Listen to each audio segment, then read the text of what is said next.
Comment produire des asticots pour vos poules facilement? Lorsque vous êtes dans l'élevage de poulets, il est important de savoir jouer sur les coûts de l'aliment afin de mieux réussir son activité, c'est-à-dire faire un bon bénéfice. Et la production des asticots est une meilleure alternative pour parvenir à cet objectif. Dans cette vidéo, je vais vous montrer étape par étape comment procéder pour produire vos propres asticots chez vous à la maison.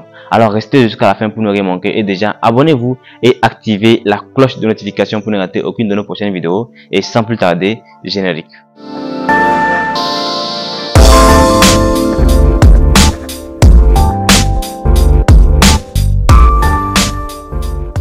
Salut à vous, j'espère que vous allez bien et bienvenue dans cette nouvelle vidéo. Si vous êtes nouveau sur la chaîne, je suis Mib Amouzou. Avant de commencer, je vous informe que le 28 septembre, nous organisons une formation complète sur l'élevage des poulets de chair et des poules pondeuses. Dans cette formation, nous allons voir étape par étape comment démarrer avec des poussins, comment les nourrir, comment les soigner. Bref, vous aurez l'essentiel de l'information dont vous avez besoin afin de mieux réussir dans votre activité d'élevage de poulets de chair ou de poules pondeuses. Pour vous inscrire, il suffit de laisser un message sur le numéro qui s'affiche en dessous. Pour produire les asticots, on a besoin de quelques matériels et quelques matières de base. Donc, comme matériel, déjà, bon, je vais faire une liste complète. Je vais pas distinguer matériel et matériaux. On va tout dire directement pour que vous puissiez savoir réellement de quoi vous avez besoin pour passer à cette production là. Alors ici j'ai de l'eau, donc un seau avec de l'eau. Donc l'eau c'est très important quand vous voulez produire les asticots et vous allez voir son importance tout de suite.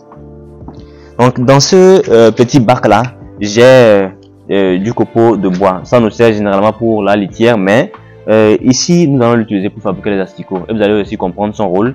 En fait, le copeau de bois nous servira de substrat. Donc, quand on dit substrat, c'est le milieu dans lequel les asticots vont grandir. Donc, il permet d'alimenter. Donc, il contient des éléments nutritifs qui vont faire que les asticots pourront se développer facilement. Mais étant donné que ce substrat, donc le copeau de bois, n'est pas assez riche, nous avons maintenant pensé à ajouter un peu de farine, donc de résidus de moulin. Donc, quand vous allez dans les moulins, vous allez constater que quand on écrase la farine, il y a des résidus qui tombent à terre.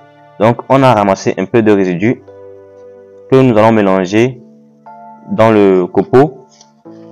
Donc, que nous allons mélanger dans le copeau, histoire d'enrichir un peu donc le copeau. Donc, pour que le substrat soit assez riche pour élever nos asticots. Voilà. Donc, tout à l'heure, nous allons voir ça. Donc, en tout cas, ce qu'il faut comprendre ici, c'est que le substrat, en général, quand on veut fabriquer les asticots, permet de nourrir les asticots. C'est le milieu de vie des asticots. Donc, en dehors de ça, on aura besoin de ce qu'on appelle un attractant. Donc, attractant, ça peut être les fientes de poule. En tout cas, nous, dans ce cas, nous allons utiliser les fientes de poule, mais généralement, il faut utiliser quelque chose qui est en pourriture. Ça permet d'attirer plus de mouches. Et quand je dis quelque chose qui est en pourriture, vous pouvez utiliser un œuf pourri, vous pouvez utiliser du poisson pourri, de la viande qui a commencé par se décomposer. Même parfois aussi, si vous trouvez des mangues qui sont en train de pourrir, ça attire beaucoup de mouches. En fait, il faut comprendre qu'on a besoin de quelque chose qui attire les mouches parce que ce sont les mouches là qui viendront pondre des œufs sur le substrat qui vont se transformer maintenant en larves et grandir comme asticots. Donc, c'est vraiment ça qu'il faut comprendre. Donc, ici, nous, on va utiliser comme attractant les fientes de poule. Et déjà avec ça, on a tout ce qu'il faut. Bon, il faut aussi comprendre que pour le substrat, nous, on a utilisé le copeau et un peu de résidus de moulin. Mais vous, vous pourriez utiliser peut-être le son de riz, son de maïs, bref, ce qui est disponible chez vous. Pas forcément besoin de faire comme nous. Voilà. Donc, en dehors de ces matériels que vous voyez ici, bon, on aura normalement besoin d'un tamis. Donc, ça c'est à la récolte d'ici 4 ou 5 jours. Donc, à la récolte, on aura besoin d'un tamis, histoire de séparer les asticots du substrat. On aura aussi besoin d'une bassine, histoire de laver les asticots, sécher sur une bâche. Bon, mais ça c'est à la récolte. Peut-être on fera une vidéo plus tard pour vous montrer un peu comment récolter ces asticots et surtout, bon, en tout cas dans cette vidéo je vais vous expliquer comment les récolter, mais on pourra faire une vidéo pour vous expliquer donc de façon pratique comment récolter vos propres asticots. Mais pour l'instant nous allons voir la production. Donc déjà nous allons procéder à la préparation du substrat. Pour préparer le substrat, comme je vous disais, nous allons tout simplement mélanger donc cette farine là, donc résidu de moulin, au copeau, histoire de l'enrichir encore plus. Donc voilà, je mets la farine là dans le copeau de bois et on va maintenant procéder au mélange. Donc comme je vous dis, c'est histoire de d'enrichir le copeau, Donc tout ça nous servira de substrat, milieu de vie pour que les asticots puissent grandir. Non, c'est ça. Donc, il faut bien mélanger, hein, il faut bien mélanger. Donc pour la farine, si vous en avez beaucoup, mettez, il n'y a pas de souci, Donc ça c'est notre substrat qui est déjà prêt.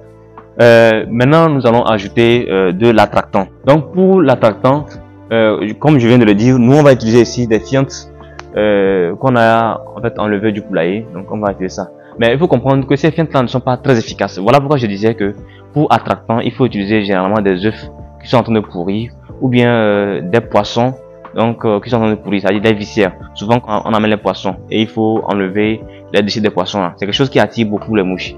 Donc quand ça attire beaucoup les mouches comme ça, donc ça fait que vous aurez beaucoup plus d'asticots dans votre substrat. Mais nous bon, comme c'est juste pour vous montrer un peu comment ça se fait, donc on va utiliser ceci. On va mettre un peu, pas tout, hein. Vous mettez juste ce qu'il faut, hein. Pas trop.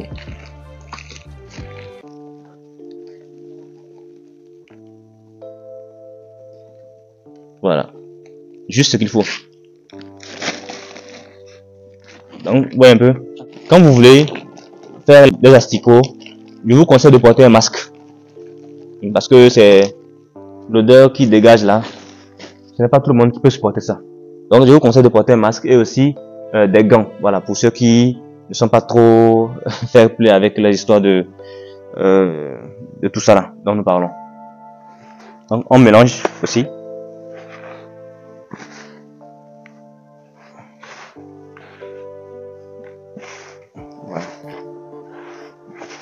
Donc, comme je vous disais, ce que nous utilisons ici comme attractant n'est pas très fort, mais pour que ce soit plus efficace, on va encore ajouter. Il faut que ce soit vraiment très bon pour qu'on ait plus d'asticots. Parce que si ce n'est pas assez, on n'aura pas beaucoup d'asticots. Donc, c'est important qu'on puisse avoir assez d'asticots.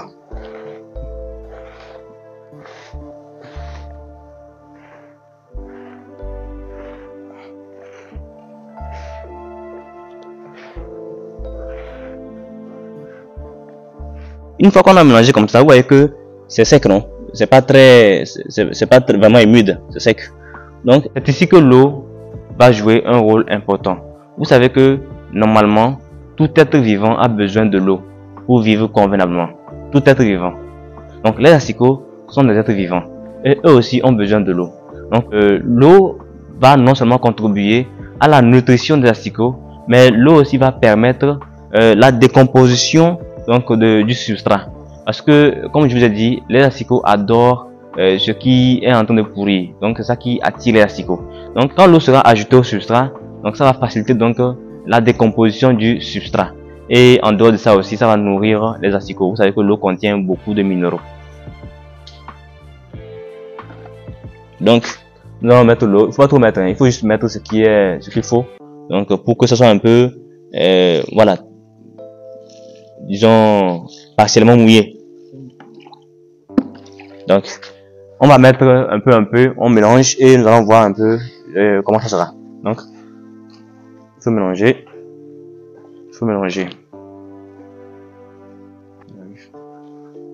Donc là je constate que l'eau n'est pas encore très suffisante, donc je vais encore augmenter.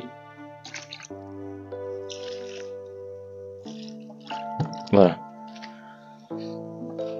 Donc là, maintenant je pense que ça va aller. C'est bien mouillé. Donc, je peux vous dire déjà que nous avons déjà préparé notre substrat.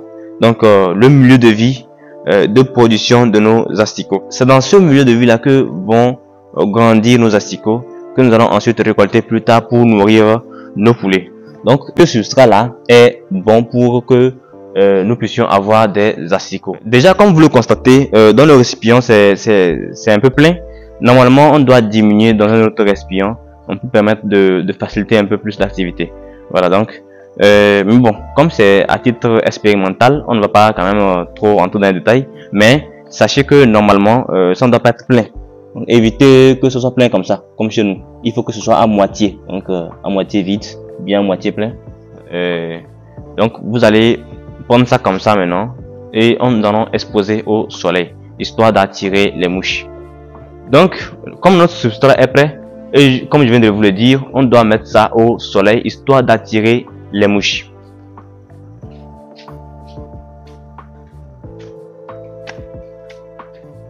Donc, ce qu'il faut comprendre, c'est que on ne met pas forcément le substrat au soleil. On dépose ça plutôt à l'air libre pour que les mouches donc volantes errantes là, pour que les mouches errantes puissent facilement venir se poser et pondre donc leur larve. C'est pour ça même qu'on met ça hors du bâtiment, parce que si on laisse ça ici, les mouches n'aiment pas trop les zones humides comme ça. Donc, il faut que ça sorte dehors pour que les mouches puissent venir. Une fois qu'on a fini de préparer notre substrat et qu'on l'a exposé à l'air libre, maintenant il faut voir un peu quelles sont les activités journalières. C'est-à-dire que chaque jour, qu'est-ce que vous devez faire pour faciliter donc cette production des asticots. Donc il y a une chambre où vous faites votre production, ou bien je sais pas, un lieu quelque part où vous faites votre production, mais sachez quand même qu'il faut que vous mettez le substrat à l'air libre pour que les mouches puissent facilement venir se poser. Donc ce sont les mouches errantes que nous utilisons ici. Là, sachez que chaque jour vous devez venir contrôler, donc vous assurer que le substrat est assez humide. On peut pas que, parce que on sait jamais, si vous êtes surtout en saison sèche au moment d'harmattan, ça peut facilement se sécher. Et quand ça se sèche, comme je vous l'ai dit, le rôle de l'eau, c'est de faciliter la décomposition du substrat. Donc cette décomposition là, c'est ça qui attire de plus en plus les mouches. Si le substrat se sèche en quelques heures, vous voyez que vous allez échouer votre production d'asticots. Donc il faut veiller à ce que l'humidité soit bonne. Et il faut toujours veiller à ce que le substrat chaque matin, donc au cours de la journée, soit exposé à l'air libre pour que les mouches puissent facilement se poser. Aussi, vérifiez que vous n'exposez pas votre substrat dans un endroit où il y a des fourmis qui peuvent entrer ou bien des insectes qui peuvent venir là-bas, parce que vous savez, les asticots, c'est pas seulement de l'aliment pour vos poulets. Donc déjà même quand ça commence, il y a des insectes qui peuvent venir là-bas se poser et enlever les asticots et vous n'aurez pas aussi une bonne production. Donc il est important de veiller donc à l'endroit, donc éviter qu'il y ait des fourmis qui passent ou bien trop d'insectes. Voilà. Et chaque fois que vous voulez exposer votre substrat, assurez-vous aussi de ne pas l'exposer à même le sol, comme nous on l'a fait. Il faut le mettre à hauteur. Donc, je sais pas, vous pouvez poser une brique ou bien. En tout cas, il faut un support en dessous avant de poser votre substrat. Donc, ça empêchera davantage que les fourmis puissent entrer dans votre substrat. Déjà, quand toutes ces conditions sont respectées, les conditions pour la production sont respectées et tout est bon, déjà à partir de 3 à 4 jours, vous allez commencer par voir l'apparition des asticots. Et les asticots, on peut déjà les récolter au 4e jour, 3e, 4e jour. Bon, en tout cas, sachez que quand ça dépasse 5 jours, les asticots vont commencer par se transformer en pulpe pour devenir plus tard des mouches. Vous savez que c'est le cycle. Voilà, donc il est important que vous puissiez récolter les asticots là avant 5 jours. Déjà 3, 4e jour, il faut les récolter pour nourrir vos poulets. Donc comment se fait la récolte? Comme je vous disais au début de la vidéo, il nous faut normalement un tamis. Donc il y a un tamis là en fer. Vous allez voir ça en image. Donc ce tamis là on l'utilise pour tamiser donc le substrat. Donc quand on va mettre le substrat dans le tamis et on va agiter, les asticots vont se séparer du substrat. Et nous allons maintenant recueillir les asticots qu'on va rincer à l'eau, sécher si on veut et servir au poulet. Donc on peut servir ça frais comme ça ou bien on peut sécher et même en faire la farine pour mélanger de temps en temps l'aliment pour servir au poulet. C'est aussi une astuce qui marche très bien. C'est l'essentiel de cette vidéo. J'espère que vous avez bien compris et j'espère aussi que ça va vous permettre de pouvoir mieux comprendre le processus de production des asticots. Si vous avez aimé la vidéo, likez, partagez afin que d'autres personnes puissent en profiter. N'oubliez pas de vous abonner et d'activer la cloche de notification pour ne rater aucune de nos prochaines vidéos. Alors déjà, sans plus tarder, on se dit à la prochaine dans une vidéo qui sera encore plus positive. N'oubliez pas de faire l'acquisition des documents manuels de l'éleveur qui pourront vous aider à mieux réussir dans votre activité d'élevage de poulets. Alors sans plus tarder, à la prochaine.